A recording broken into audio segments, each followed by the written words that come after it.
క్రీస్తునందు ప్రియమైన సహోదరి సహోదరులకు యేసుక్రీస్తు నామములో శుభములు. దేవుని యొక్క కృప మీకు కలుగునుగాక.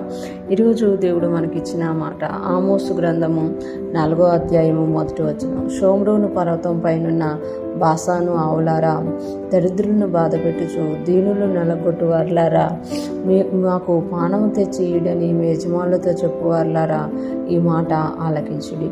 ప్రభు అయిన యెహోవా తన పరిశుద్ధత తోడని చేసిన ప్రమాణం ఏదనగా, ఇక్కడ మనం చూసుకుంటే ఆమోసు ప్రవక్త ప్రవర్తిస్తున్నట్టుగా చూడగలం. ఆమోసు ప్రవక్త ఒక పశువుల కాపరిగా ఉన్నప్పుడు దేవుడు తనని ప్రవక్తగా పిలిచినట్టుగా మనం చూడగలం. అందుకే ఆయన ఇక్కడ షోమ్రోను యొక్క యజమానులు కావచ్చు, షోమ్రోను యొక్క ఎవరైతే బలాత్కారం చేస్తున్నారో వారిని ఆవులతో పోలుస్తుందన్నమాట.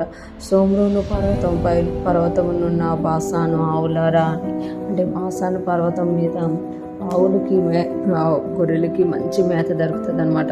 అందుకే అక్కడున్న ఆవులారా అని పిలుస్తుందన్నమాట. దరిద్రులను బాధ పెట్టుచు దీనులను నలగొట్టు వారులారా, ఎవరైతే దరిద్రులను బాధ పెడుతూ దీనులను నలగొడుతున్నారో వారిని ఆవులుగా పోలుస్తున్నట్టు మనం ఇక్కడ చూడగలమాట.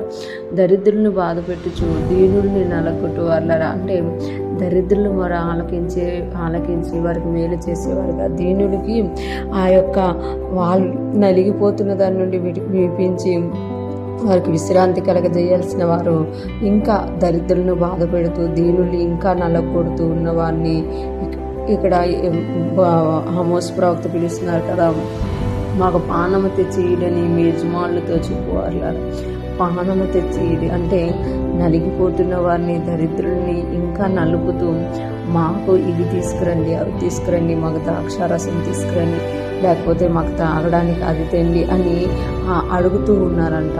ఈ మాట ఆలకించడం అంటే దేవుడు ప్రతిదీ చూస్తున్నామట. ఎవరు ఏం చేస్తున్నారు, ఎవరెవరిని నలగొడుతున్నారు, ఎవరెవరి చేతిలో నలిగిపోతున్నారు, ఎవరిని బాధ పెడుతున్నారు అనేది ప్రతిదీ దేవుడు చూస్తున్నామట. మనం అనుకుంటాం కదా, దేవుడే ఉంటే మనల్ని ఎందుకు ఇలాగ వదిలేశారు, ఇంత కష్టంలో కూడా మేము ఇంత నలిగిపోతున్నా దేవుడు ఎందుకు మాకు జవాబిస్తలేరు అని అనుకుంటాం. కానీ దేవుడు ప్రతిదీ చూసి దానికి జవాబిచ్చే దేవుడిగా ఉన్నట్టు మనం ఇక్కడ చూస్తున్నామట. ఎప్పుడైతే ఆయన జవాబు ఇవ్వడం మొదలెట్టారో అందుకే ఆమోసు ప్రవక్త ద్వారా వాళ్ళకి హెచ్చరిక చేస్తున్నారన్నమాట. బాసాను పర్వతం పైన ఉన్న ఆవులారా అంటున్నారన్నమాట.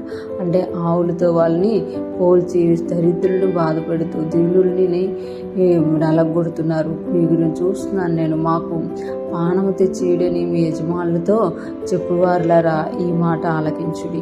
ఈ ప్రభు అయిన యెహోవా తన పరిశుద్ధత తోడని చేసిన ప్రమాణం ఏదనగా, మీరు ఏదైతే చేస్తున్నారో అదంతా దేవుడు చూశారు. దేవుడు మీకు ఒక మాటని విడుదల చేస్తున్నారు.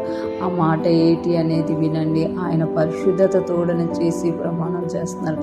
అంటే ఎవరైతే దీనులని దరిద్రుల్ని బాధ పెడుతూ ఉంటారో, ఇంకా వారిని నలగొడుతూ ఉంటారో, దేవుడు వారి పక్షులు లేచే దేవుడుగా ఉన్నారు అని ఇక్కడ ఆమోసు ప్రవక్త ద్వారా మనకి తెలియచేయబడుతుంది అనమాట. ఈరోజు ఫ్రెష్ మన్నా వింటున్న ప్రతి ఒక్కరు జ్ఞాపకం చేసుకోవాలి.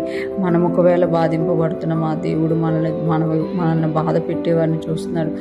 ఎక్కడ నుండి మనల్ని విడిపించే దేవుడుగా ఉన్నారన్నమాట. ఒకవేళ మనం ఎవరికైనా బాధ కలిగించేవారుగా ఉన్నామా, మనం ఈరోజే దేవుడిని క్షమాపణ అడగాలి. ఎందుకనంటే బాధపడేవారు బాధ పెట్టేవారు ఇద్దరూ కూడా దేవుని ఆధీనంలోనే ఉన్నారన్నమాట. మనం బాధపడుతుంటే దేవుడు మనల్ని విడిపించే దేవుడిగా ఉన్నారు. అదే టైంలో బాధ పెట్టేవారిగా ఉంటే మనల్ని గద్దించే దేవుడిగా ఉన్నారు అని మన దేవుడు తెలియజేస్తున్నారు. ఈరోజు ఫ్రెష్ మన్నా వింటున్న ప్రతి ఒక్కరం కూడా దేవుని యొక్క ప్రేమను, దేవుని యొక్క కృపను మనం ఇతరులకు చూపిస్తూ ముందుకు సాగిపోదాం గాక.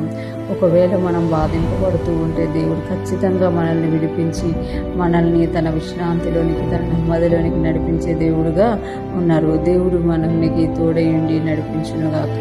ఆమేన్.